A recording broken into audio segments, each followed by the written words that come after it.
Good morning. Welcome to All Souls this morning. My name is Pamela Patton. I'm All Souls Assistant Minister, and I'm delighted to tell you that joining me in the chancel this morning is our guest preacher, Adine Ray Usher.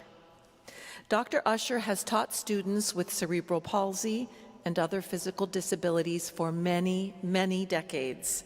She's trained their teachers, supported their families all over the world.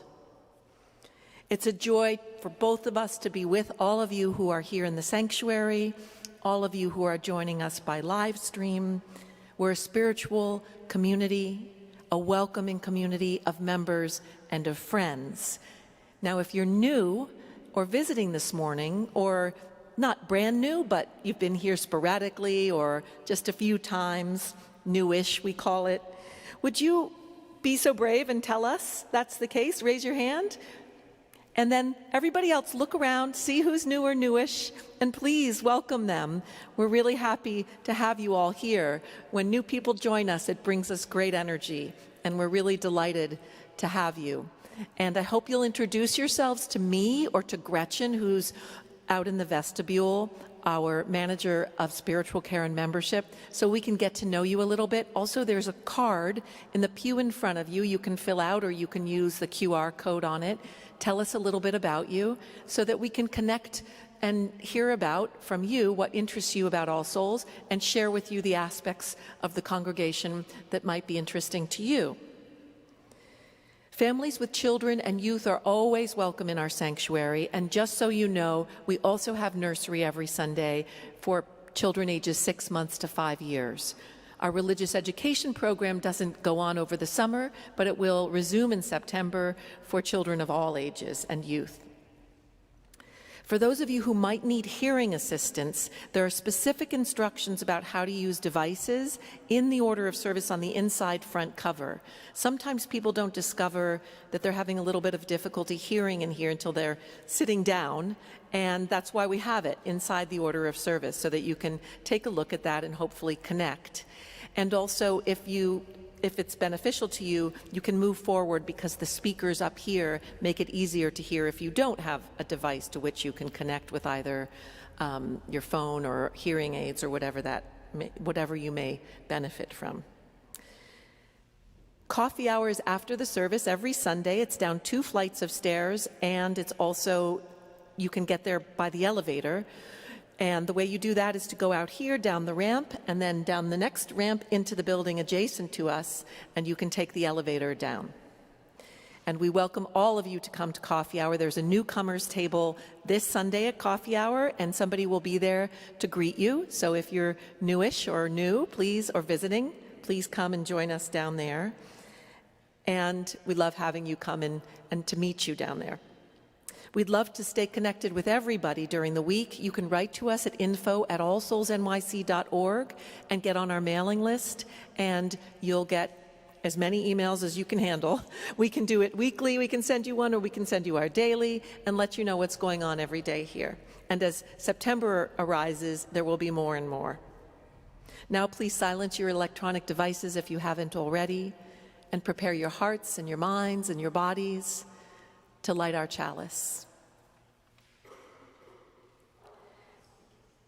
Our chalice lighting this morning is from Albert Schweitzer. At times, our own light goes out, and it's rekindled by a spark from another person. Each of us has cause to think with deep gratitude of those who have lighted the flame within us.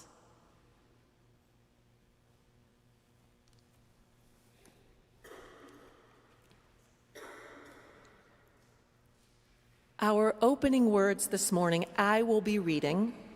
They're from Beverly Ruiz, who is one of our many congregants who live far away from New York City. Beverly lives outside of Houston, Texas.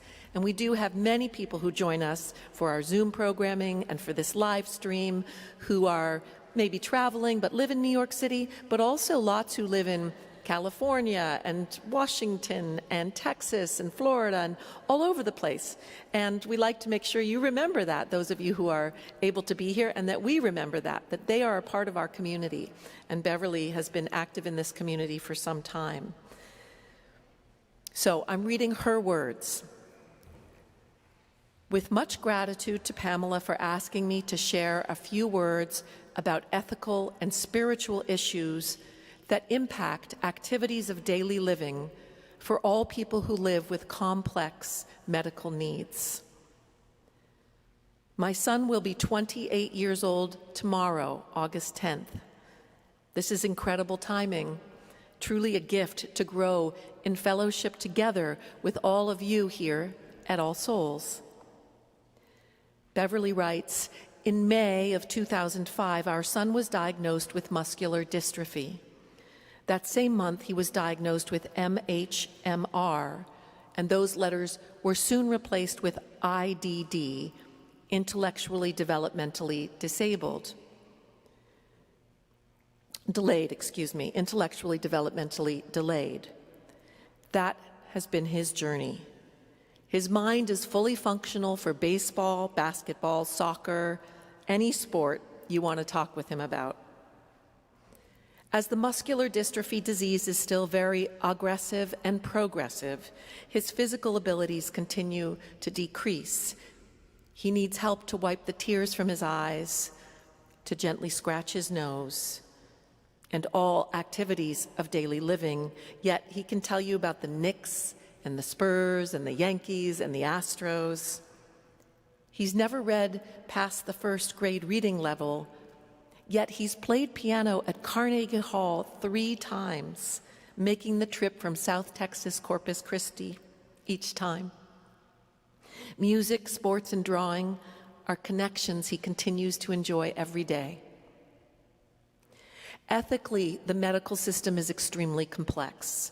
We live 9 miles from the largest medical center in the country, and yet we struggle to get consistent daily care for our son.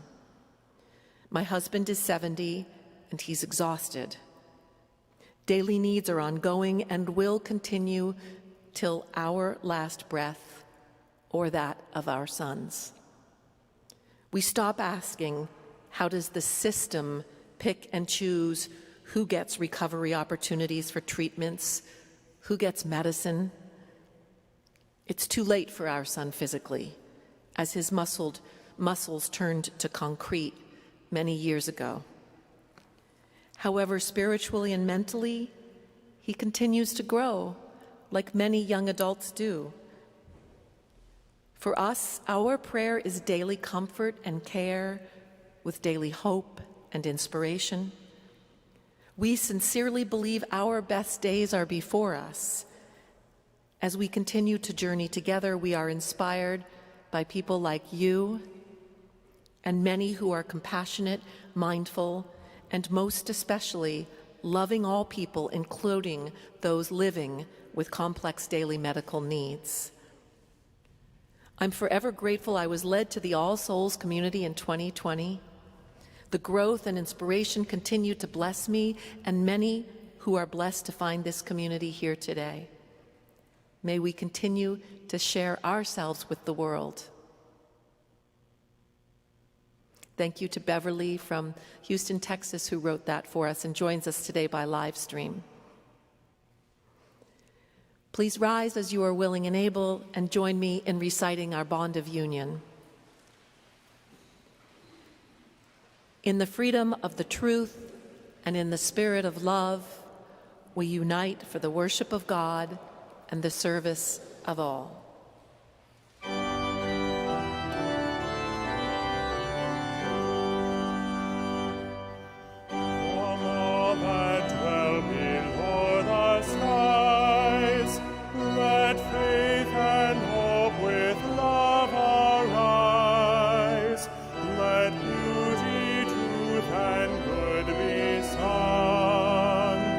Through every land, by every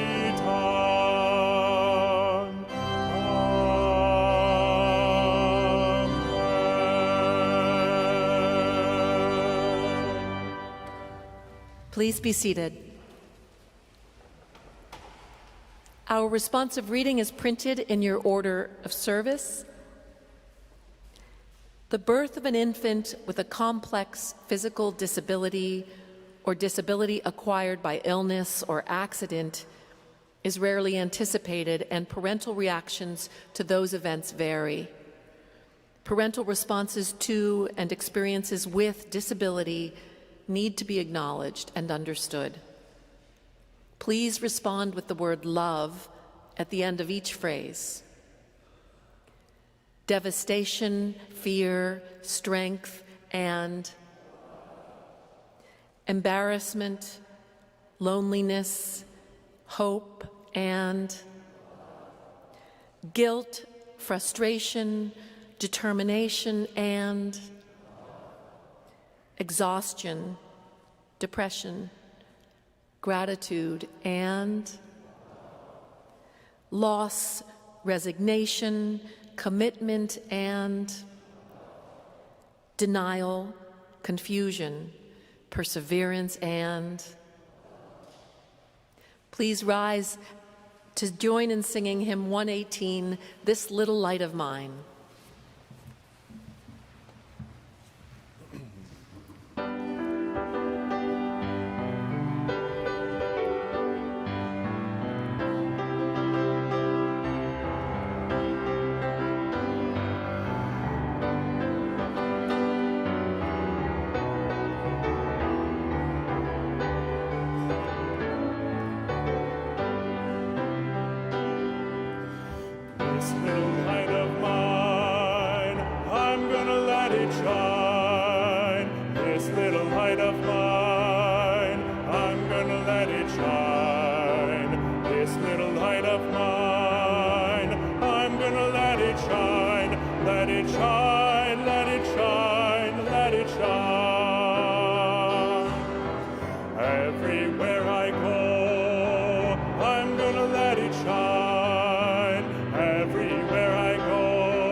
Our reading this morning is by W.E.B. Du Bois.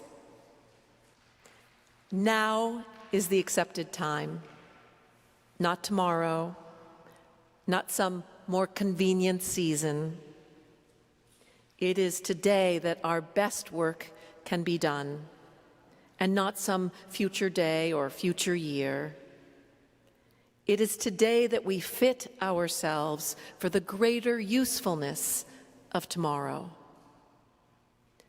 Today is the seed time. Now are the hours of our work, and tomorrow comes the harvest and the playtime.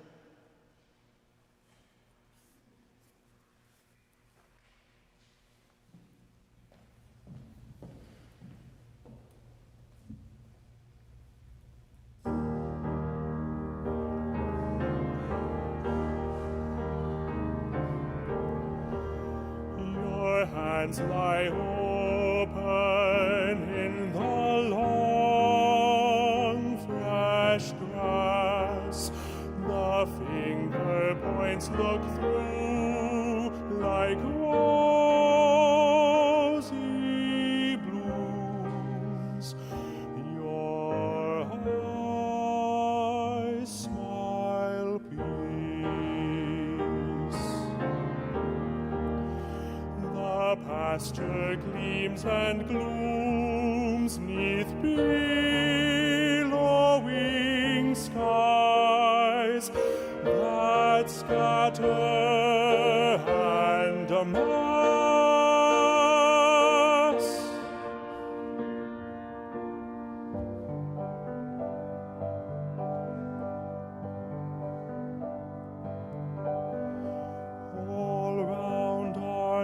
vast, far as the eye can pass, are golden king-cup fields with silver hedge, where the cow parsley skirts the hawthorn hedge.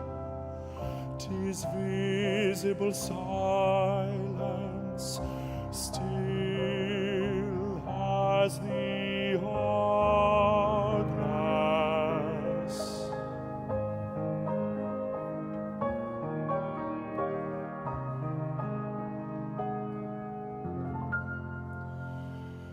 Deep in the sun-searched growths, the dragonfly hangs like a blue thread loosened from the sky.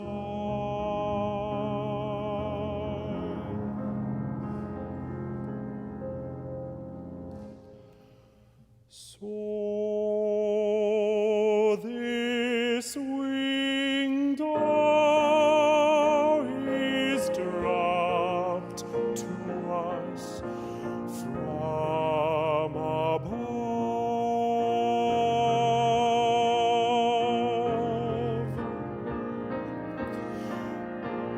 Oh, clasp we to our hearts for deathless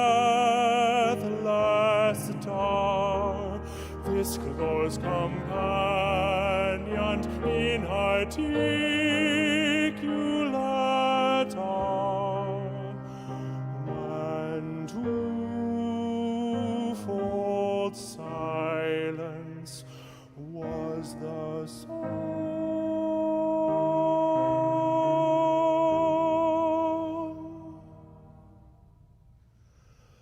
The song of love.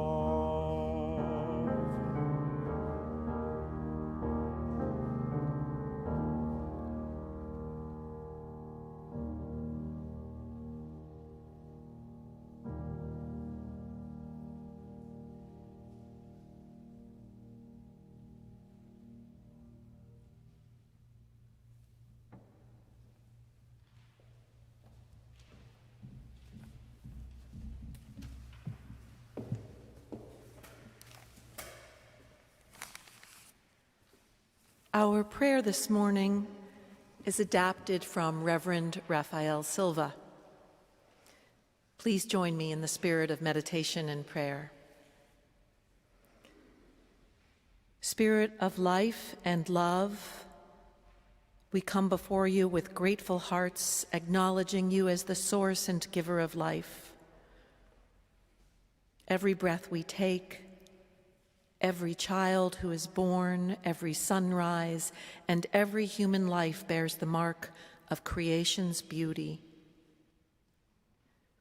Thank you for the precious gift of life and for creating us to live in communion with one another, reflecting goodness and glory through the way we love and serve one another.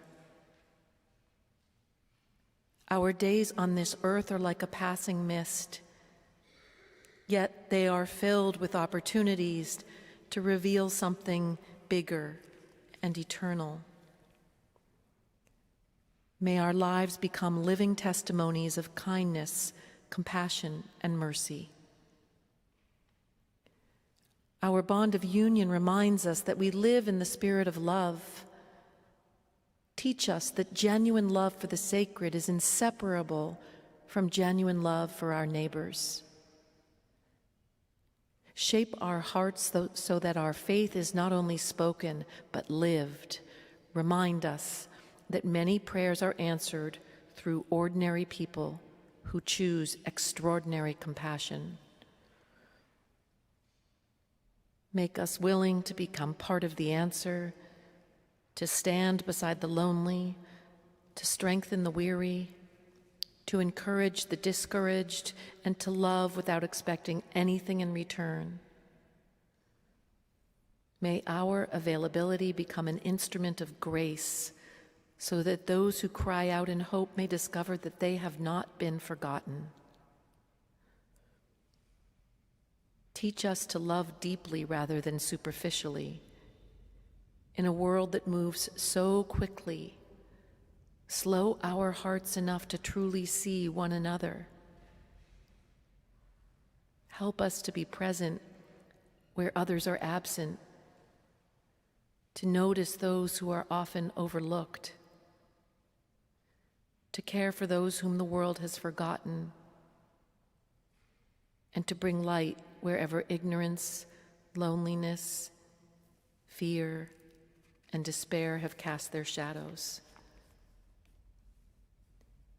Teach us to go where few are willing to go, to care for those whom few are willing to see, and to remember that light does not choose where it shines, it simply overcomes darkness. May our differences never become stronger than the truth that we are all born of the same source and hear the same spark of the sacred. Let them instead become opportunities to listen with humility, to learn with openness, and to honor one another with compassion. May kindness always speak louder than division, and may love always be stronger than fear. As we begin this gathering, renew our commitment to live out our shared values, not only with our words, but with our lives. May our love become visible, our compassion tangible, and our presence a source of hope for those around us. May every act of kindness bear witness to what is good. May every hand extended in mercy reflect the heart of love. And may we never grow weary of doing good, remembering that love has the power to restore dignity, renew hope, and transform lives. We offer this prayer with gratitude, humility, and hope. Amen.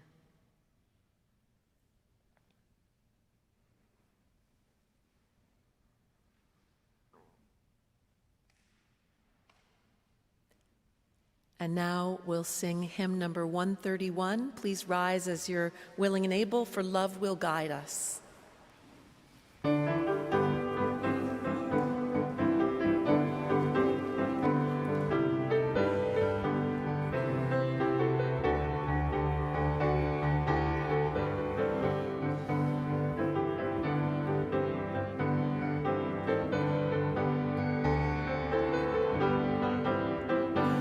Love will guide us, peace has tried us, hope inside us will lead the way on the road from greed to giving.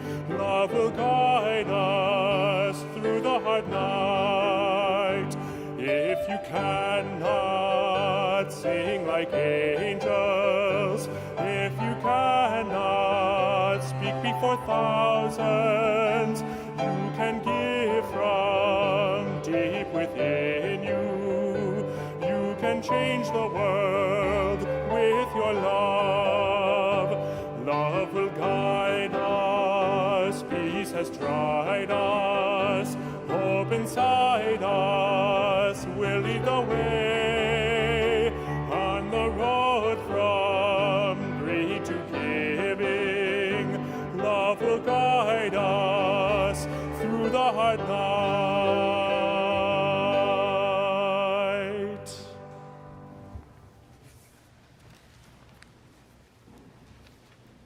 This community, this living, breathing congregation exists because of care, because of generosity, because of the willingness of each of us to say, this matters, I want to help it thrive. The offering we give today is one expression of that commitment. It supports the music that moves us, the learning that shapes us, the care that holds us, and the justice work that calls us out into the world. Today is a Share the Plate Sunday, which means we share the offering with another organization. Today it's Dreaming for Change, a family-centered, community-driven nonprofit serving children, youth, and families in rural Burundi. Dreaming for Change exists to address the root causes of poverty, illness, and inequality by connecting education, health, nutrition, agriculture, and economic empowerment. So in giving this morning, may we do so with gratitude for what has been, for what is, and for what is still possible. We welcome your gifts in the offering plate, or you can use the QR code in your order of service or on your screen if you're joining us by live stream. Our offering will now be given and gratefully received.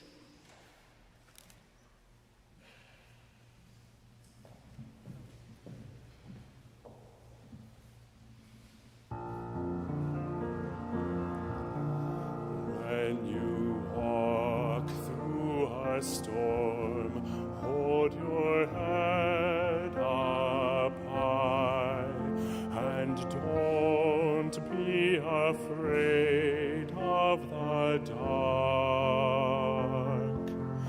At the end of the storm is a golden sky and the sweet silver song of a lark.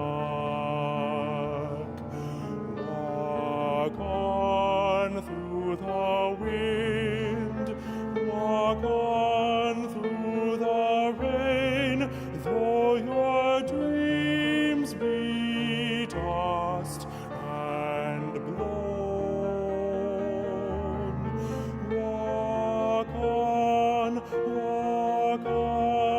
with hope in your heart, and you'll never walk alone. You'll never walk alone. When you walk through a storm, hold your head up high, and don't be afraid of the dark. At the end of a storm is a golden sky and the sweet silver song of a lark. Walk on through the wind, walk on through the rain, though your dreams be tossed and blown. Walk on with hope in your heart, and you'll never walk alone. You'll never walk alone.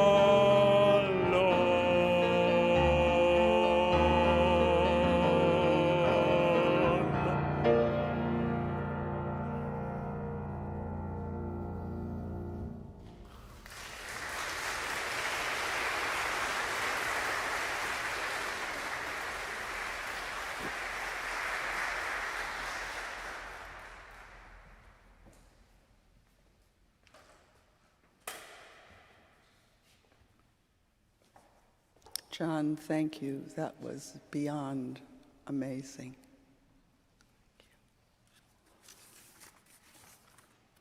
Good morning. My name is Dr. Adine Ray Usher, and it is so lovely to be here this morning. I'm reminded of my first All Souls visit in the fall of 1961. I was fresh out of Oberlin, filled with the fierce passion of the transcendentalist, and consumed with Oberlin's charge that we look outside of our ivory tower identify one of the world's biggest problems, then spend the rest of our life doing something about it. Now that is a heavy load for a 21-year-old. I'm also guided by the Quaker quote that says, "You will find your greatest happiness at the intersection of your passions and the world's greatest needs." I am a UU humanist, and we believe we need to understand how others think and feel, and believe in the worth and intrinsic value of every human being are my guides. Volunteering at the County School for Handicapped Children while in college fueled my passion. I fell in love with these lovely, courageous youngsters. I'm a special educator, not a physician, yet it is impossible to effectively educate children and young adults who live with complex medical disabilities without understanding how the multiple and often interrelated elements of their disabilities affect learning. These conditions, whether chronic or progressive, shape students' journeys into adulthood and frame the lives of parents, caregivers, and siblings. These youngsters intellectually challenge me in a world that has great difficulty believing in their value.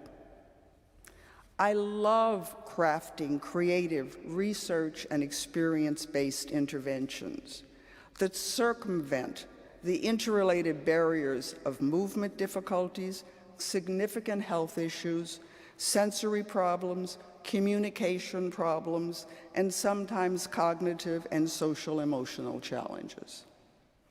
I am also blown away by the students' inner drive. No matter their level of functioning, they want to be loved, have fun, have a purpose, learn, and be as independent as possible. The past 66 years have taken me from teaching in the orthopedic classroom to school-level administration, college teaching, and national and international consulting and advocacy. Currently, I provide online, pro bono, professional development for those who teach students with cerebral palsy and other neurodevelopmental disabilities in Morogoro, Tanzania, and in Trinidad. There seems to be a hierarchy of acceptability when considering physical disabilities. We accept that aging brings physical loss, and we accept that physical disabilities can be acquired by illness or trauma. Yet many in the world reserve a particular discomfort for a child who is born profoundly diverse. Superstition and fear take over, and some act as if the parents have broken an unspoken promise to society. Disabilities are an expected part of the human condition, and those of us who are fortunate enough to live long enough are simply temporarily abled. Few people anticipate the birth of a physically disabled infant. In a world that values and handsomely compensates physical perfection, children and adults with complex physical disabilities are made to pay a steep price for their perceived lack of perfection. Physical disability in others can remind us of our own vulnerabilities, evoking fear and insecurity, leading to mistreatment and rejection. Historically, in literature and art, physical disabilities have been paired with suffering and affliction, often seen as a punishment for wrongdoing in this world or the last, or linked to personality defects or moral corruption. If allowed to live, physically disabled children may be stigmatized, demonized, hidden, mocked, and devalued. They may be invisible in both daily life and public policy, their voices silenced by misunderstanding, their presence avoided by the non-disabled majority. Those with physical disabilities represent a large minority in the world's population.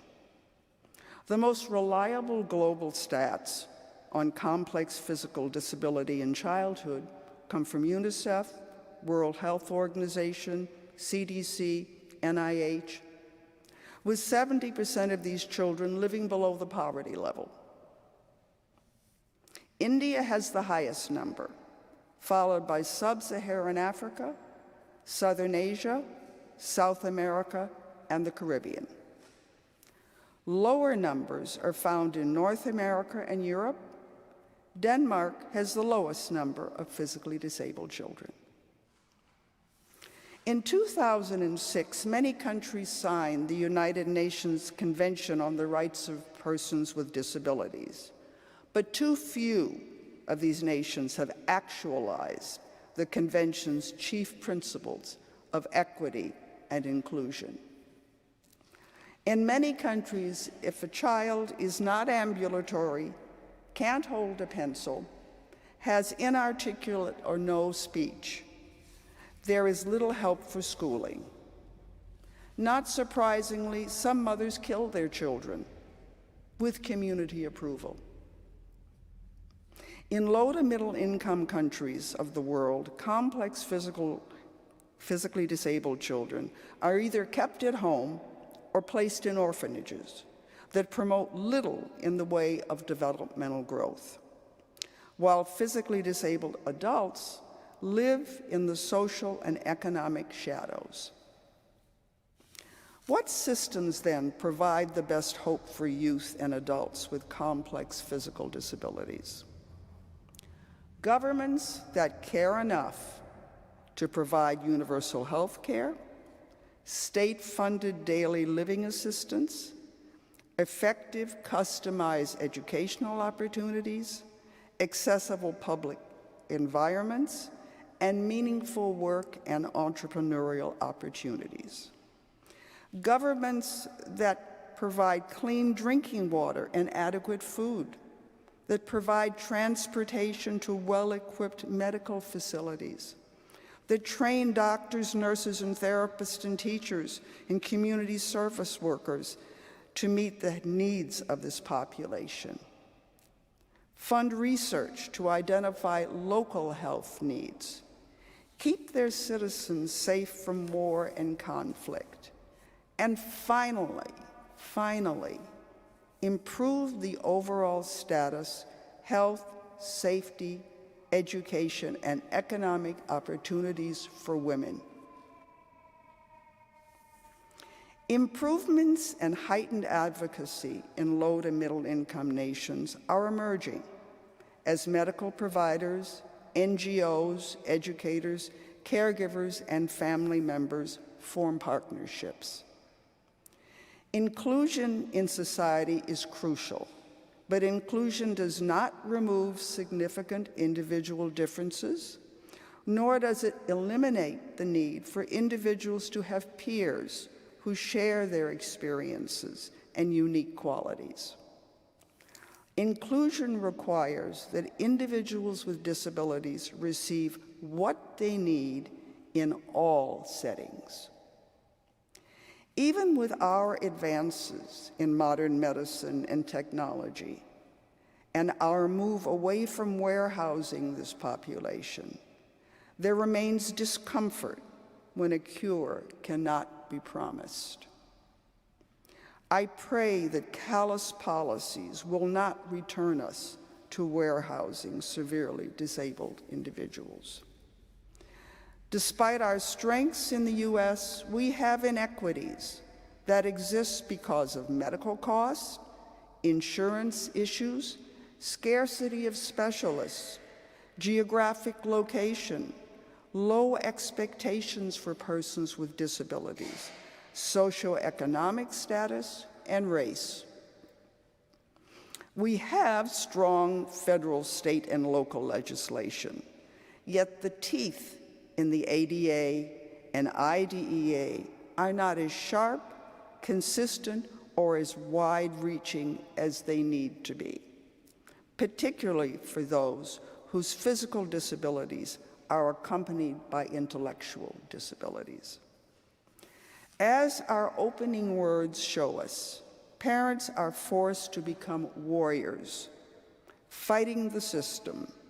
This drains strength from the daily responsibilities of keeping a significantly disabled child alive, healthy, and living a life of quality. Concurrently, parents struggle to keep the lives of their non-disabled children stable.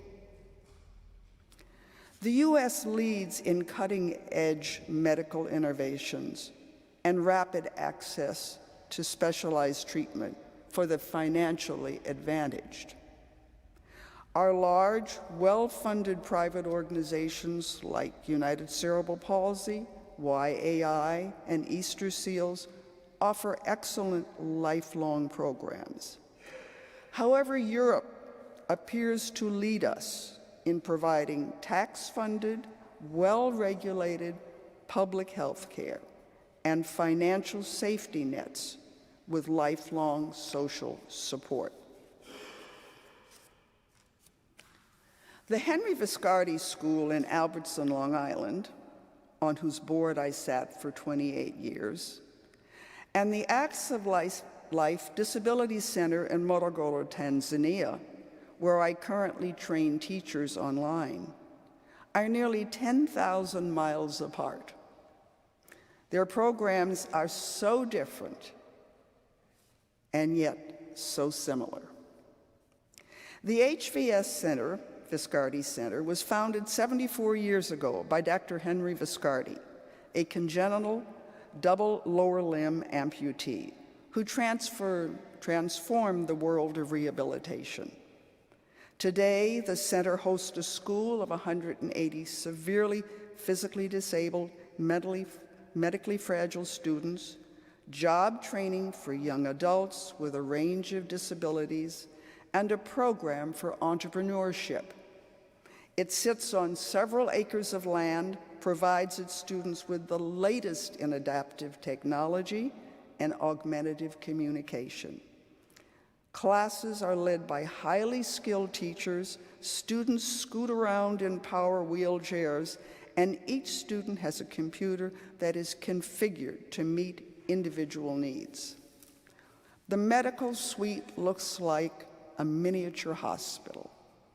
Specialized swimming pool, adapted playgrounds and athletic programs, a full complement of therapies, and a disability museum round off the package.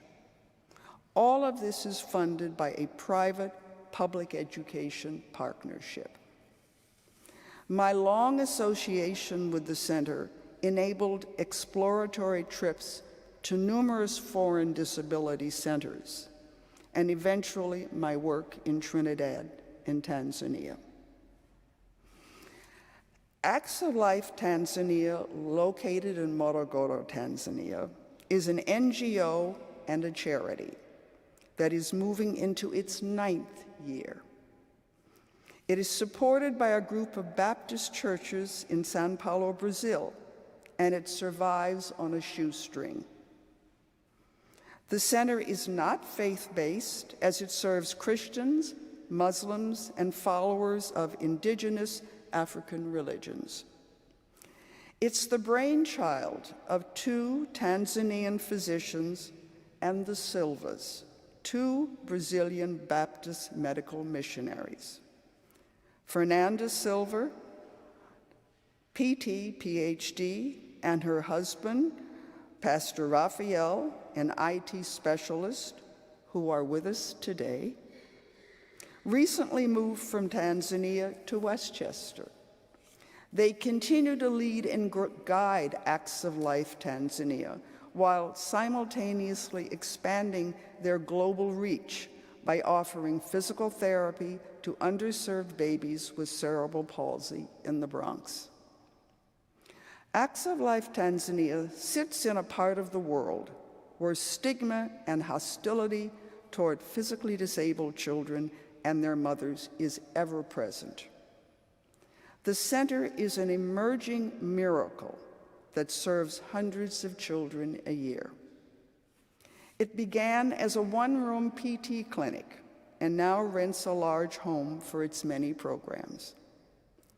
The center provides clinically needed PT and education for children with significant cerebral palsy, and also serves as a loving haven for mothers and children who are rejected by the larger society.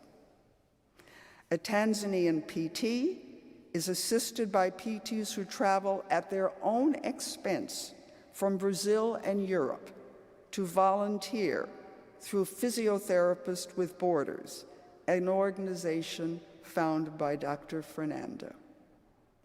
Hippotherapy, horseback riding for the physically disabled, is also being offered to those who can benefit. Some children stay with their mothers in the House of Hope, a month-long intensive PT program before they return to their native villages. Others attend the 10-month Growing Giants School, staffed by a couple of licensed public school teachers. There is no money for specialized equipment or special instructional material, so the center's carpenter builds beautiful adaptive desks, chairs, and standers, and the teachers, with my help, adapt instructional materials. Twice a month, medical staff, therapists, and teachers from the center donate their skills to medical outreach in rural areas.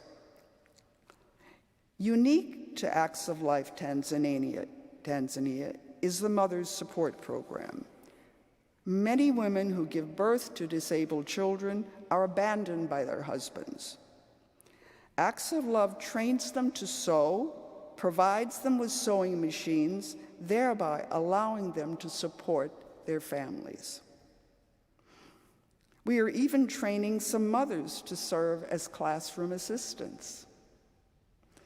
Acts of Life hopes to build their own center someday to serve children on their long waiting list. There are 5 times the number of children with cerebral palsy in Tanzania as there are in the United States. 5 times. When built, this center will not only be a beacon for Tanzania in the care of complex physically disabled students, but hopefully will spur others on the African continent to follow suit. How are these programs similar? Both the Viscardi Center in New York and the Acts of Life Center in Tanzania were founded by deeply committed, spiritually grounded pioneers who saw value in the lives of those with complex physical disabilities.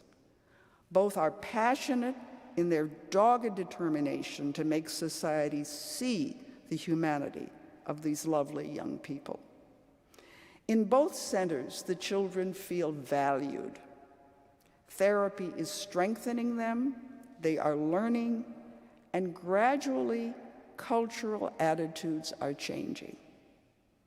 Many graduates of the Henry Viscardi School are successfully attending and graduating from college. Others find meaning in community programs, but still, too many are or underemployed. Students from the Agricultural College in Morogoro have been visiting the Growing Giants School, curious about the population and interested in the children's potential. In Morogoro, public school students now join Acts of Life students on Fridays for shared learning and play.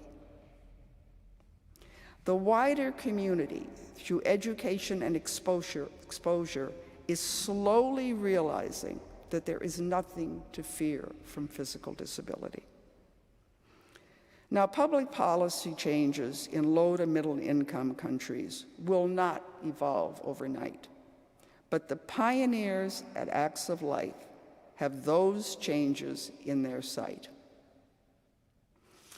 What can we do to meet the birth-to-death needs of children and adults with complex physical disabilities? We can face, control, and overcome our own discomfort and fear.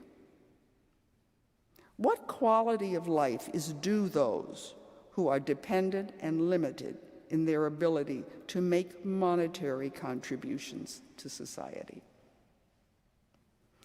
It is disingenuous to say that we don't see disability. Find out what a person needs while simultaneously accepting the person's inherent worth and dignity. I also believe that we must extend our own moral imagination to help care for those whom we will never meet. Finally, I hope that rather than walking away from this challenge, we walk toward it. May it be so, and amen.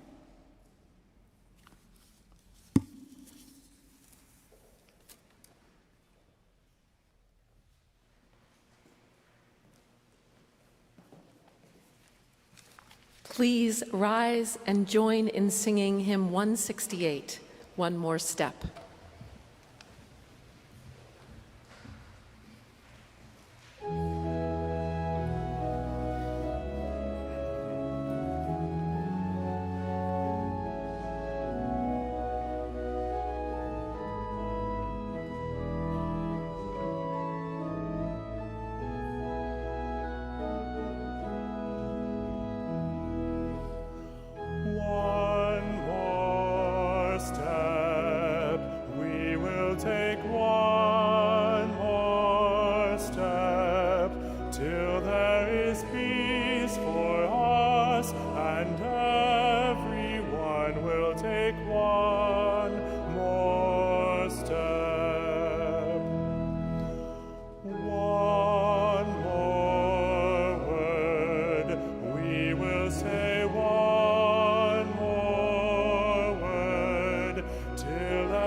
As we extinguish the light of our chalice, we carry the fire of commitment and the love of this community with us always.